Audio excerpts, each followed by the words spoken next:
আজ যাচ্ছি বরের সাথে একটা বরের স্বপ্ন পূরণ করতে। আমার বরের দুটো বাচ্চা থাকা সত্ত্বেও তার বাচ্চা রাখার শখ মেটেনি, তাই যাচ্ছে আরেকটা বাচ্চা কিনে নিয়ে আসতে। এই নিয়েই আমাদের মধ্যে বেশ কদিন ধরে রেষারেষি চলছিল। ফাইনালি আজকে আমাকে ভুলিয়ে ভালিয়ে পটিয়ে পাটিয়ে নিয়ে গেল এই পেট শপ, যেখানে কিনা অনেক রকম পশু পাখি রয়েছে। সব থেকে ভয় পাই আমি এই ছোট্ট ছোট্ট ডগিগুলোকে। আমি বিশেষ করে ছোটবেলায় একবার ডগির তাড়া খেয়েছিলাম, তারপর থেকে আমার ডগি ভীষণ ভয় লাগে।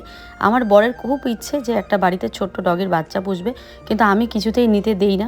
আজকে হঠাৎ করে আমাকে বেশ কয়েকদিন থেকে আমাদের মধ্যে একটা এই নিয়েই সমালোচনা চলছিল যে আনবো, আমি বলি আনবো না। তো ফাইনালি ও জিতে গেল। জিতে ঠিক আছে, সবার মন রাখতে হয়, ওর মন রাখতে আমি ওর সাথে আজকে চলে গেলাম একটা পেট শপে। সেখানে গিয়ে যে দেখো কত সুন্দর সুন্দর পাখি, এগুলো দেখেও বেশ ভালো লাগছিলো। তবে পাখিটাকে পোষার আমার শখ নেই, কারণ এগুলোকে আমার মনে হয় আকাশেই মানায়, খাঁচায় বন্দি এসবকে মানায় না।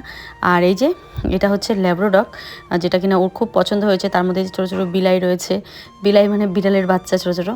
তো এগুলো রয়েছে, বেশ সুন্দর দেখতে, খুব দামি এগুলো। হ্যাঁ, যেমন সুন্দর তো তার এক একটা এরকম প্রাইস। তার মধ্যে এটাকে বলে ব্রিগেল নাম, ব্রিগেলই বলে হয়তো এই ডগিটার নাম। তারপরে সাথেরটা ছিল ল্যাব্রাডগ। তো এই ল্যাব্রাডগই আমাদের ওর খুব পছন্দ হয়েছে, আর এটাই ও নিয়ে আসে। আমি তো কোন টিকির মাথায় উঠে বসে আছি ভয়ে, আমি ভীষণই ভয় পাচ্ছি।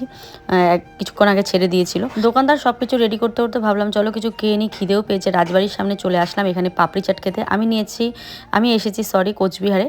তো কোচবিহারে একটাই বোধহয় পেট শপ, তো এখান থেকে এই যে নিয়ে নিলাম। এবারে চলো বাড়ি যাই, তারপরে আবার কথা হচ্ছে।